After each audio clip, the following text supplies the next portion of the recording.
Hi, this is Gyorgy, and welcome to Zelda Conspiracy. This will be a series of episodes dealing with some facts, myths, and tales of the legend of Zelda. And on this first episode, we will talk about the myth of creation of Hyrule and Skyloft. Let's go back to Skyward Sword. Legend tells that after the Great War between Demise and the goddess Hylia, the inhabitants of the land were brought to the skies by the goddess herself. She created a whole new floating continent, protecting the people from the cruel and wild world beneath. That's what is called the myth of creation. In anthropology, a myth of creation is different than history. Historical facts, as much as those can be far away in the past, are facts nonetheless. The myth of creation is a tale, an explanation of why and how things are like they are. Take the example of the myth of creation of manioc, a yellow root harvested by the indigenous people in South America, especially Brazil. There are many of those myths, but taking from Lévi-Strauss' works Mythologique, Structural Anthropology, the myth is a collection of stories, most of the time cautionary tales, showing what our predecessors did, what gone wrong, and what we should do to not infuriate the natural entities. An extract from The Honey and the Ashes goes as: a shaman, unhappy for not being informed of such prodigy, the planting of manioc, made the old lady die in its hole. Not having her advice anymore, the indigenous ate the raw manioc, ignoring that, under that form, this variety of manioc was toxic. All of them died. On the next day, all climbed to the skies, where they were turned into stars. The resemblance is quite interesting. Some event took place, the people did what was not supposed to, and then were banished to the sky. But more than a banishment, the afterlife is more than death. It is a transformation from mortal to gods. It is also, as Lévi-Strauss put it, not just a trip to the sky. It is the first creation of the skies. As Hylia, the goddess, did, detaching the Hylians from the ground and creating a new world. That is the myth of creation of Skyloft. But what about the creation of Hyrule? Well, that is told us on both Ocarina of Time and Skyward Sword. Some of the other games also, but those two are the most preeminent. But that is a myth for another day. What we're talking here is about the myth of coming back to Hyrule. Now let's take a look at the resurrection of Demise and compare that to what we learned from the myths. Demise was destroyed and enclosed even before the creation of the world by the three goddesses.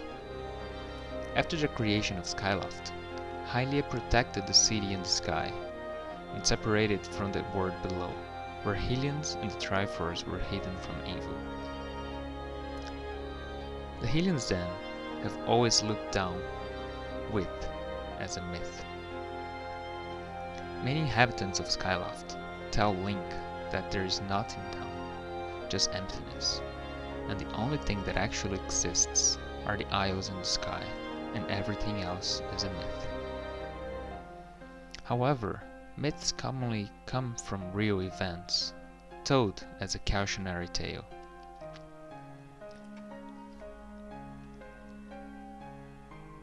And people learn that when the goddess seal on the demon king Demise is broken. And Impa is the connection between the two myths. She's like the demiurge from Lévi-Strauss' tales. She is the one that knows the myths, and not only that, she lives the myths. She cautions and directs our hero.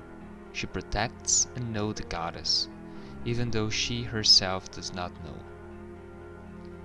Impa as well as all the Sheikah tribe, is the protector of the myths, the shamans, the storytellers, advising and protecting. And she'd led Link to finding Zelda, defeating Girahim, but not before he was able to resurrect the Demon King Demise. However, and this is interesting, Demise doesn't come back to the world, not in space, not in time. He remains in the time of the myths, the time before time. This is what Mircea Eliade, a Polish religious researcher, calls the sacred time. He says that is a time before the secular, profane time. That way, by resurrecting Demise, Girahim goes back to the mythical time. But, as he intends evil, he is not able to bring Demise back to the actual time. The performance, as anthropologists such as Lévi-Strauss and Gregory Bateson tell, have to be perfectly performed. The recreation of the mythical time arrives from a reenacting of the mythical act. But he was not a shaman, not a demiurge. He was the one of the ones that did not follow the instructions and advices of the goddess. Girahim is the cautionary tale of the second myth of creation of the world. He is the mistake and the trigger that breaks all hell loose and initiate the reinvention of the world. As the surface is now safe, Zelda, Link, they start a new era, known as the Era of Prosperity, where Hylians and the tribes of the surface began their life together.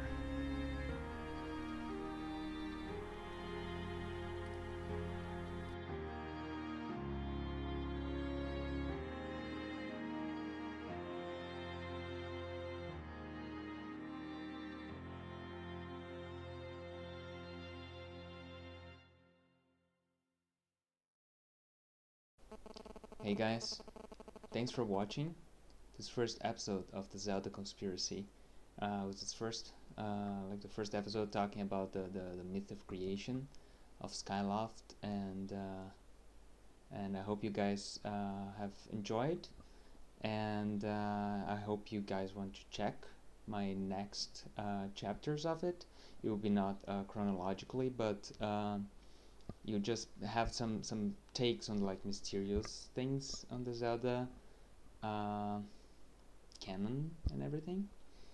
And I also like to thank Adrian von Ziegler, who let me use his song on my video, and he's an awesome musician. He does like epic instrumental songs and like big epic monumental pieces. So I'll put the link in the description, and you guys should definitely check him out. He's amazing. He's like most amazing musician. Super great. Super nice guy also. So thanks, and as usual, like, share and subscribe.